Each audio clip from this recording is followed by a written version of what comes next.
Chapter 1. So, what did you get us, Captain? Kakashi looked up from the sheaf of papers and raised an eyebrow. You're still on medical leave, Genma, he said. Discharged as of 40 minutes and 36 seconds ago, Genma said, rummaging through his hip pouch and pulling out a crumpled wad of papers stamped with official-looking seals. See? Kakashi could smell the faint whiff of chakra that marked the hospital's seals as genuine. You know how angry Ito was when you and Raiden faked your papers last time, he said absently as he moved away from the mission desk, flicking through the papers casually. Quick assassination and grass of some minor lording the daimyo wanted gone, requesting it done the usual way. His mouth twisted. Another quick stab and run then, with the heart and head packed along so the daimyo could parade it around the capital or hang it up on his wall or do whatever he wanted to do with the remains of a dead man. Kakashi wasn't paid to think about that. I don't even want to think about it, Genma chewed on his sunbon fiercely, the end bobbing up and down like a leaf blown by the wind. I still haven't recovered from the last medical evaluation he gave me. Good. Means the lesson's sticking. Kakashi cleared his throat and tucked the papers away in a pouch, a soft curl of chakra sealing it shut. A quick air rank, he said. In and out, we've got 4 days. Shodai's balls, don't tell me it's another dash. Genma cut his sentence short at Kakashi's hard look. He shrugged and shoved his hands in his pockets. Didn't think I was getting out so early for another support mission, he muttered, sunbon rising and falling with every word. A mission's a mission, Kakashi said, suddenly feeling very tired. Tomorrow at 0600, we'll meet at the northeast alcove. Pack the usual. Yeah, all right. See you tomorrow morning, then, Captain. Genma slouched away, looking much more despondent. Kakashi watched the other man's back disappear behind a corner before he rubbed at his uncovered eye, the sealed papers pressing insistently at his hip. Memorial first, he decided, his eye watering a little, still irritated from the poison gas from the last mission. Obito, Rin, and Sensei were waiting for him. The stone was cool against his cheek, sharp cuts of kanji digging into his skin uncomfortably. It was a distinctly familiar sensation. I've got another one, Kakashi said quietly. Grass. Do you remember the courier mission we had there, delivering messages to the front line? You tripped over a pod of carnivorous vines and Sensei lost a good chunk of hair trying to rescue you. He licked his lips and the sweaty fabric of his mask caught at his tongue. This one makes 126. 126 hearts he'd held in his hand and crushed, 126 chests he'd ripped apart with his fists. Some days, he wondered if Obito had given this gift out of spite. Every single target still lived in his mind, trapped by the cruel accuracy of the Sharingan. When closed his eye, he could see their pale faces, close enough that he could feel a phantom breath. Those were the days he stayed away from the memorial, too angry and bitter to be polite to the dead. But his guilt drew him back and his old, broken promise, shattered edges still sharp enough to draw blood. I don't think this is exactly what you had in mind when you gave up your eye, Kakashi said, tracing Nohara Rin with a fingertip, the name weathered by wind and rain and his trembling touch. I should go. The team's waiting for me, he said distantly. And so was Henteru's noble head, waiting to be parted from his body with a quick stroke of his ninjato. He unfolded his long, lanky limbs with a grimace and stood up, his ankle creaking in protest. Kakashi gave the horizon a quick glance and the clouds that hovered at the edges confirmed his ankle's suspicions. Rain in a few hours. He adjusted the weight of the pack and pulled down his mask, fastening it with a string of chakra. His shock of pale hair disappeared under a heavy black hood and Hatake Kakashi disappeared, Umbu standing in his place. A quick seal and the bogeyman melted into the shadows, with only a slight breeze marking his passage. He's summering in a villa about 10 miles from here, with his 3 wives and 4 children. Kakashi unrolled the scroll on the ground, revealing schematics for an expansive compound that housed 50 samurai guards, 20-odd servants and the grass lordling's family. He's expecting something, considering that he's gone and hired the Kakeru brothers, formerly of Kiri. Raiden whistled through his teeth, impressed. On the bingo books for all the major 5 countries, he said, leaning back on his haunches. Genjutsu and Taijutsu combo, real nasty. That takes some serious ryu, Genma considered, looking up from the rolls of bandages he was rearranging. Isn't he just supposed to be some minor lord or something? A minor lord suspected of leading a coup and planning, Kakashi said quietly. Grass's daimyo wants him to be made an example of. Well, if he's sending us after him, he must really have it in for him, Raiden said sardonically, but his face was serious, considering the problem before them with a critical eye. So what's the plan, boss? Tenzu, I want you to cover the place with your seeds, subdue the samurai and the servants, and keep an eye out for any backup. Worst comes to worst, I want the entire place sealed.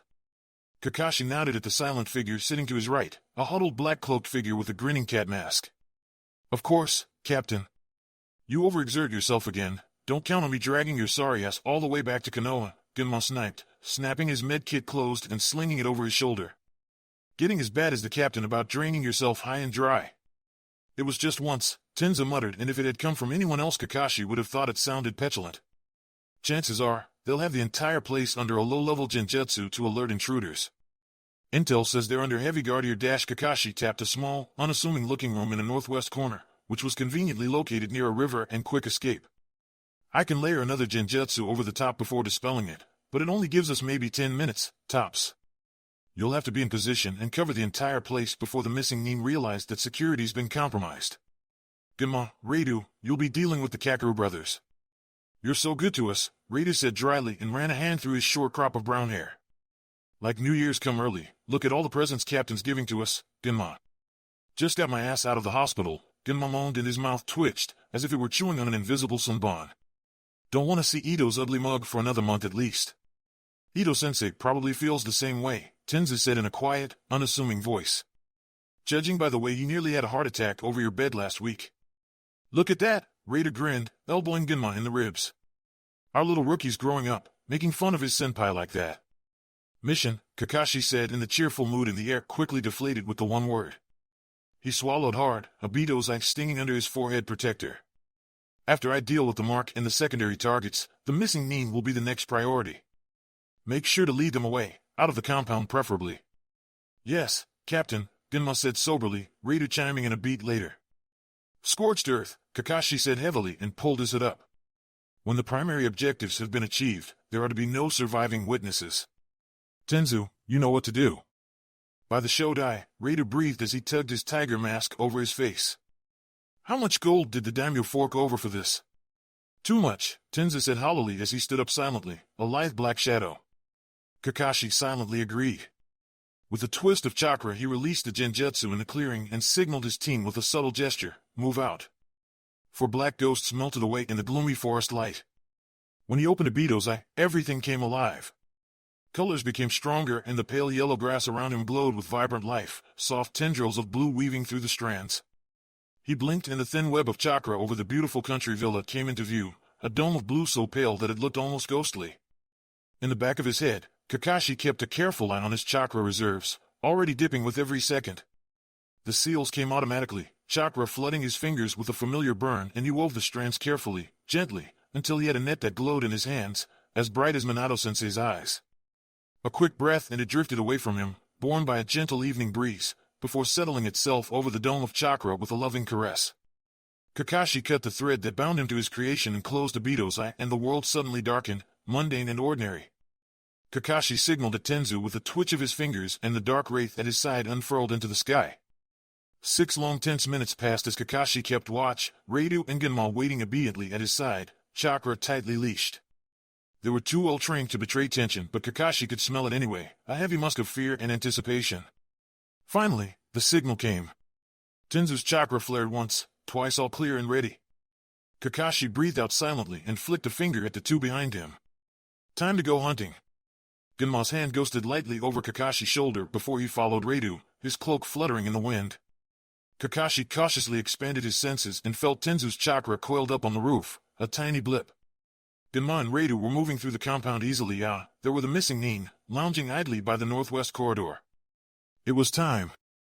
He slithered through the grass with practiced ease, the grass swaying slightly in time with the wind. A seal and a burst of chakra, and he slipped through an open window, neatly sidestepping a bound servant girl who lay collapsed on the floor, immobilized by a pale fleck of wood bound to her forehead. She looked up at him with wide, frightened eyes, the front of her dress damp with urine. It was better for Tenzu to have one less to control.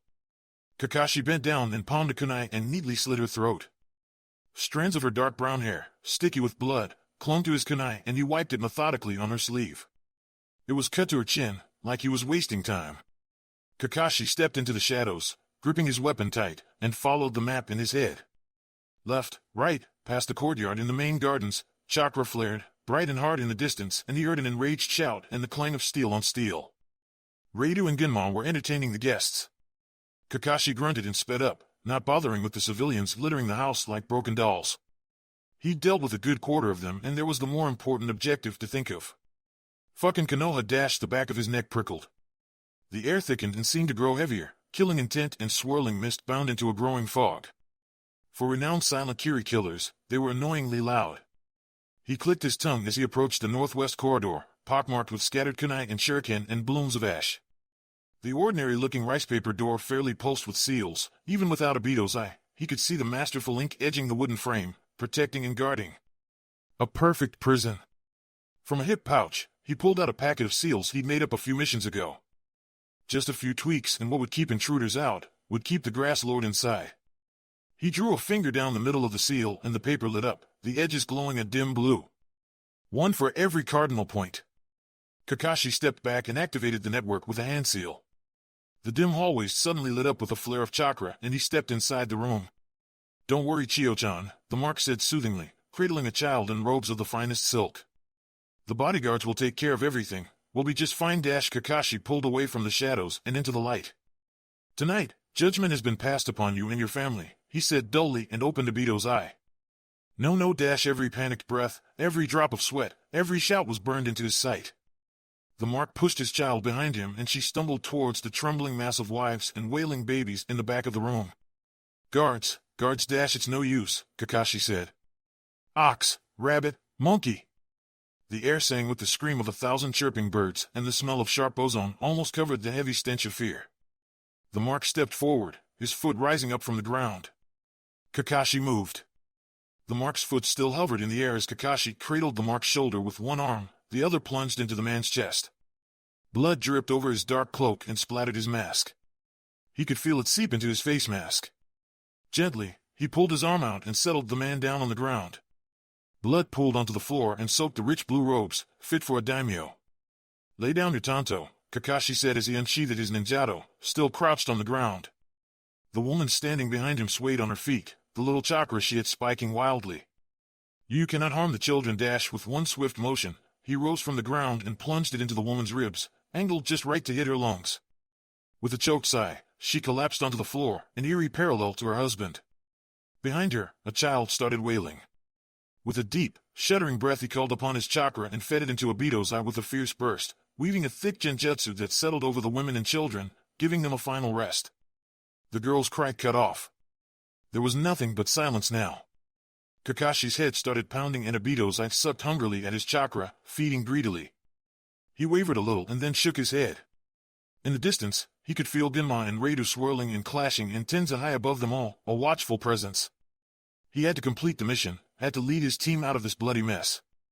He knelt down on the floor and began his work. Genma's shoulder twitched, and Kakashi was well versed enough in Genma's own, unique body language to read. "What took you so long?" Kakashi shrugged in response. The containment scrolls were safely stowed away in his pack. The daimyo would have his proof soon enough. "What's this? Another one?" one of the brothers sneered, batting away Kakashi's kunai with almost insulting ease. "Like cockroaches, the way you seem to pop up everywhere." Kakashi twisted around and spat a fireball at the missing nin, ducking down just in time as Reidu aimed a well-timed kick at the ninja's head. The force of the blow nearly knocked his head back, and he shot Reidu a dirty look. "Now you're just starting to bore me," Kakeru said, sighing a little as he bent backwards at almost a 90-degree angle to avoid the attack. Kakashi narrowed an eye at the shadow the fireball briefly illuminated. Clone substitution, he signaled towards Genma and slipped into the earth. He reappeared a few yards behind Kakeru and his awkwardly shaped shadow, dampening down on his chakra as tightly as possible. His clone, Reidu, and Genma easily worked in tandem to contain the Kakeru, but from behind, it became clear how the man toyed with them, sidling away from every punch and ninjutsu like he had all the time in the world. Like his opponents just weren't fast enough to keep up with him. Kakashi held back an irritated sigh. Like they were just a fraction too slow. He let his clone explode in a storm of lighting. Kakeru flinched as he flared his chakra and snapped the threads of genjutsu that wound irritatingly around him and his team. The missing nin shuddered as Kakashi's chakra washed over him, and Reidu went in for the kill, his kick landing solidly on the man's chest. Genma darted around him and followed it up with a shower of sunban that riddled his torso. Kakeru's shadow shivered as it rose up from the ground and clutched his body protectively. It morphed into a slim, lithe figure, streaked with his brother's blood. "How dare you!" Kakashi could almost see Genma's eye roll as he palmed a kunai and went for the throat. Or at least tried to. His body stiffened and the kunai dropped from his grasp. Reido's eyes rolled into the back of his head and he collapsed onto the ground. Well, this was proving interesting. Kakashi opened Obito's eye for the third time. Genjutsu Kakeru laid his brother down on the ground and snarled at him. You fucking scum, I'll make you pay for this. For my brother. Kakashi tilted his head and Obito's eye swirled almost lazily as he dismissed the Genjutsu. His chakra levels sank even lower and he could feel the icy burn in his feet, which meant that he hadn't much left before he was going to burn through his reserves. Kakeru was weaving his illusions with his voice well. That was irritating. Long-range sound-based Genjutsu. Now it was a battle of stamina. How much longer would Kakeru try to distract him against how many more illusions Kakashi could to afford to spell with the Sharingan while trying to kill him? He didn't very much like the odds. No more ninjutsu. He was down to his ninjato, 13 kunai, 15 shuriken and smoke bombs he couldn't afford to use, not if he wanted to maintain visual contact. You're not. How did you recognize it? Another one. Kakashi dispelled it with another burst of chakra and stalked closer towards the target, unsheathing his ninjato. A quick step and damn, he was fast. Kakashi bared his teeth, blood dripping from his blade. He managed to scratch Kakeru's cheek. They circled each other a long moment before they clashed again, steel ringing on steel. A quick twist and Kakashi sent his last remaining kunai flying, which Kakeru easily dodged. I didn't think Konoha Zumbu were such disappointing fighters, he smiled cruelly, his filed teeth gleaming in the moonlight. Kakashi ignored him and surged forward, beating him back with a furious rush of strikes and right into Genma's waiting embrace. How did Genma pulled out a kunai from his arm with a grunt and held it to Kakeru's neck? Hound never misses, he said darkly. Kakashi was close enough to see the throbbing artery pulse in the missing Nink's throat, a thin sheen of sweat soaking his grimy bandages. He reeled backwards a little unsteadily and closed Obito's eye, ignoring the dizzying rush of pain as the world crumpled and darkened. Chakra buzzed in his head, angry sparks of fire that burst and exploded. Kill him, he said hoarsely. Glad Kakeru's arm snapped out and he gripped Kakashi's wrist. Everything exploded. Please, Rin wept. Please, Kakashi. You have to kill me. Blood pooling in his hands and throbbing in his hand, that was Rin's heart beating and pulsing in his hand, and Obito would never forgive him. He killed her. He killed Rin. Father looked up at him, dark eyes so empty and cold, and Kakashi turned away, calling him a traitor, an embarrassment, a disappointment towards the village. I hate you, he said, and Father sank down on the floor, tanto deep in his stomach and blood dripping from Kakashi's hands. Dead, by Kakashi's hand. Dead, dead, he killed his father, promise me, Kakashi. Obito looked up at him with half a smile, the other half buried under 2 tons of rubble. Promise me you'll protect Rin and the village. And Kakashi nodded and promised, and then punched his clenched fist through Rin's chest with Obito's eye. You'll take care of Naruto, right, Kakashi-kun? And of course he would. Naruto was Sensei's kid, of course he was gonna look after him. And Kakashi had nodded and promised and then thrown him away and watched the entire village hate little Naruto, watched the entire village shun and despise Sensei's son, Kushina-san's son. You cannot harm the children. And Kakashi went and slit the throats of 3 women, 2 girl-childs, 1 toddler boy and a baby so fragile, smelling of powder and milk. He killed them and then sealed their cold little bodies away in scrolls so they could be hung on a stone wall and their eyes pecked out by crows. Kakashi looked down at his bloody red hands, so bright and slippery, smelled death on his skin, oozing out of every pore. A killing machine, a tool, who'd killed all of his friends and let them die, and a steady hand gripped his shoulder and pulled him close, and Kakashi stiffened. Come here, a voice beckoned and Kakashi obeyed unthinkingly. Open your eyes. He touched his face. He hadn't realized they were closed. With tentative fingers he covered his left side and opened his right.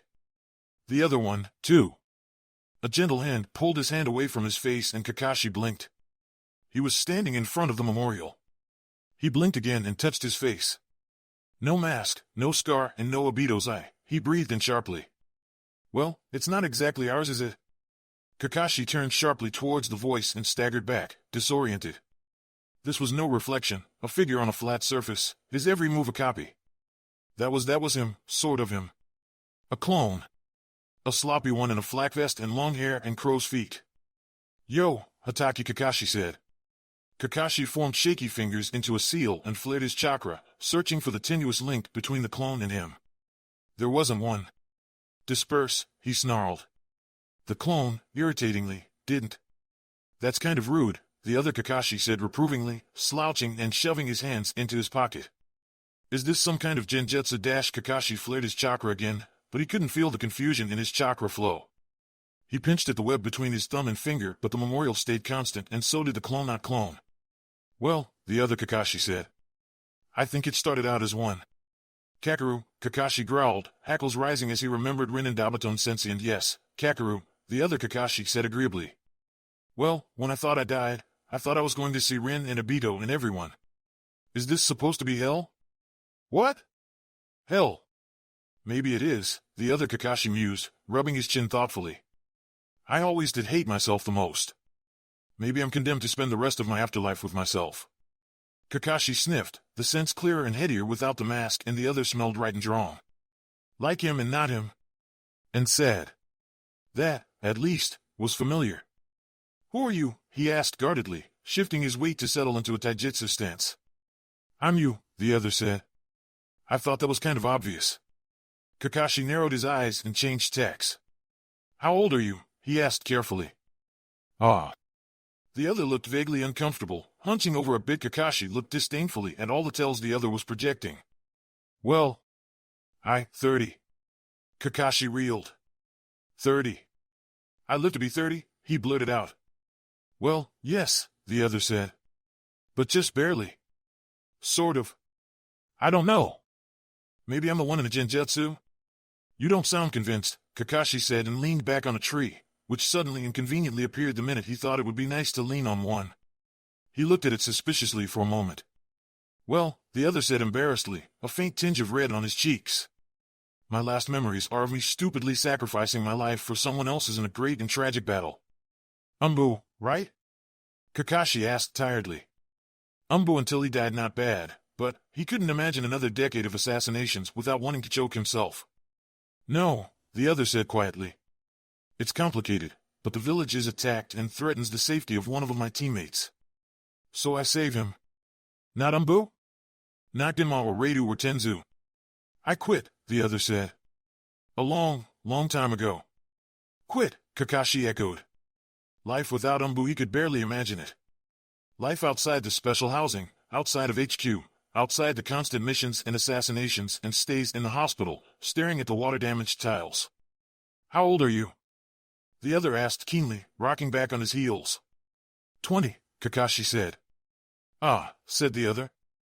There was a long, long silence. Ah? Kakashi finally prodded, unable to stand it any longer. Despite the fact that this was some cleverly constructed genjutsu, the other was too interesting not to probe. I think I'd like to sit, the other announced and settled down into a comfortable armchair. He waved a hand in front of him and a matching armchair popped into existence. Care to join me? Kakashi shrugged and moved away from the tree into the chair, deliberately ignoring how it disappeared as he moved. So, here's my theory, the other said, leaning back in his chair, eyes closed. The scar was still there. Kakashi discreetly touched his own and found the jagged scar that bisected his left eye, a solid reminder of what had been. It was a quiet relief. I know I'm real. Relatively sure, anyway. I'm in the middle of fighting Pein, or one of Pein, or well, actually it's two of him. Things go awfully. I end up being sort of killed with a nail, which is very pathetic. I bet Obito is laughing his ass off at that, and then I use Kamui to save the Akimichi boy. I'm dead out of chakra. I know I'm going to die. The other opened his eyes and his dark eyes pierced Kakashi's own. You, 20-year-old Umbu-bound Hatake Kakashi, were trapped in a nasty self-fulfilling genjutsu while emotionally compromised and mildly chakra exhausted. Kakashi stiffened. Me. 30 years old, dying, dead, on the way to death. You. 20 years old, mind extremely vulnerable. This doesn't make any sense, Kakashi protested, trying to wrap his mind around the frighteningly disturbed logic the other was using. What kind of genjutsu makes up of me that doesn't even look like me, and then have him talk about I don't even know what he's talking about? Is this supposed to make me insane? Hatake Kakashi looked at Hatake Kakashi. What if I told you that I developed Manjiku enough so that I could use it to transport objects through space and time and other dimensions? And that it was the last thing I did before dying? Kakashi instinctively touched his left eye, but he found nothing but the jagged scar. This doesn't make any sense, he said again, his voice very, very quiet. Like the science fiction manga Kushina-san hid under the bed, the other agreed. Because if we didn't know any better, we could theoretically be talking about time travel here. Fuck, Kakashi said sourly. Let's say I believe you, Kakashi said haltingly. And that this isn't some kind of crazed figment of my imagination. Well, that's entirely possible. Maybe we're figments of each other's imaginations, the other drawled. You talk too much, Kakashi snapped. And you don't talk nearly enough, the other countered. Kakashi shut his eyes and counted to 10 and tried not to think about throttling his older, annoying future self who might also be hallucination. Just shut up. Let me think. Mercifully, the other stayed silent. What's it like? Being 30, Kakashi said, struggling to find the right words. After now. I quit at 20, the other said. Now? Kakashi jerked, gripping the armrest tightly.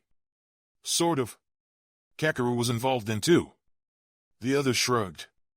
The genjutsu was nasty. I was wrung out from the mission and I'd been running a string of them because Obito died that month, Kakashi continued in a low voice. Yes, the other said, subdued. You know how it is. He grinned, the edges all bitter and sharp. Nearly got the team killed and scarred our little Koai Tenzu for life. Ended up in the hospital for weeks, and by the time psyche evals were over, they asked me if I wanted to do another one-off toes. I didn't. So I quit. Quit Kakashi said again, tentatively prodding the concept with a cautious thought. I know, the other grimaced, rubbing his face ruefully. It was hard and awful, and for a while I almost re-enlisted. But? Kakashi probed. The other signed painfully. Then Guy decided that I was his hip cool rival, and after that. The other shrugged. Guy, Kakashi considered. It couldn't be that strange taijutsu-obsessed shinin who cried a lot, could it? Or wept tears of manly joy, whatever. Yeah, that's him, the other said. Kakashi gave him a look. Yeah, well, don't judge me, the other said, crossing his arms over his chest. I didn't say it was the greatest experience of my life. That's it? Kakashi hazarded. You became friends with Guy and then you died? It seemed to be a short and unfulfilling life. No, the other said slowly. I got a pack. Pack's dead, Kakashi said, and the armchair creaked as he gripped it. They're dead, he said. New pack, the other said gently. Sort of. I got a Jin and team, and they changed my life. But they're dead, Kakashi said again, desperately. He leaned forward and looked up at Hatake Kakashi, up at himself. Rin and Obito and Sensei and Father, their pack grows and changes, the other said, and leaned forward, so close that they were nose to nose, breath mingling. And I failed them. Kakashi whimpered. Not again, he whispered hoarsely. Again, the other said, and when he blinked, his eyes grew bright and watery, and oh, the other was crying. Dead, traitor, ignored. Threw them away like trash. Couldn't teach them right, didn't teach them, failed my pack. Kakashi couldn't imagine living with more than Obito's eye and Rin's death and Sensei's scorned legacy. More, he considered. More pack, more failures. 10 more years worth. And now you're dead. And now I'm dead, the other said bitterly and turned away, drawing back into himself. The false cheerfulness from earlier fell away and curled up in front of him. Kakashi saw himself, broken and shattered and so tired. What was it like, having a pack? Kakashi asked tentatively. I taught Uzumaki Naruto, Sensei and Kushina-san's son, Hatake Kakashi said. Haruno Sakura, civilian girl. Uchiha Sasuke, Obito's nephew. My pack, Kakashi considered. Oh. They were mine, Hatake Kakashi said. Mine, and bared his teeth and stared straight down at 20-year-old Kakashi, who lived for nothing but the next mission and the ghosts that wandered around the memorial stone. Down at packless Kakashi. And Kakashi, 20-year-old intimidated Kakashi, was struck with a crazy, reckless idea. Your pack and my pack, Kakashi said. Our pack. I guess so, Hatake Kakashi said suspiciously, mouth thinning. But they're also dead. Our pack is dead. Will be. But they're not now, are they? Kakashi said. They're still alive. Well, yes, here with you, but Kakashi lunged forward and decided to take a risk. He grabbed the other man's wrist. Do you trust me? He asked. Do I trust myself? Hatake's eyebrow quirked. Strangely, I do. Promise me that you'll take care of them, Kakashi said and pressed his thumb over the other man's pulse, heartbeat thrumming. Take care of the pack. I don't understand. Promise me, Kakashi said fiercely, pressing down hard with his thumb. Promise me that you'll take care of them. That you won't fail them. Not this time. Hataki swallowed. I promise. Okay, Kakashi relaxed and pulled away, loosening his grip. You promised. Taking a deep breath, he willed a Tanto into being, and the sudden gleam of his father's blade in his hands, whole and unbroken, cemented his choice. Comprehension dawned on Ataki's face. No, this is my choice, Kakashi said. And you promised. Don't break it. But father, why are you even doing this? There's no honor or anything. I don't understand, Hataki wondered, face pale. Because Pack, Kakashi said simply. Take care of them for me and Tenza too. And everyone else will become Pack. But take care of them, Kakashi said. I will. I will, of course I will, but the Tanto slid into belly, and for some strange reason it didn't hurt. There wasn't any pain at all, just a warmth that filled him up, and he gripped the handle tight, slick as though it was with his blood, and moved it, left to right. Take care of them, he panted. Or else. A cool hand cupped his cheek, and his own dark eyes stared at him. Thank you. Don't. Be. Kakashi summoned up a weak grin. This is me being selfish after all. Second chance. Hataki Kakashi pulled away. I'll live extra long for you, he promised. Don't fuck it up, he muttered and closed his eyes. Thank you for your views, likes, subscriptions, and overall support of my ongoing efforts to bring great content to all of you. Check out my Patreon for more mature fanfiction. The link is in the description and like everywhere on my channel.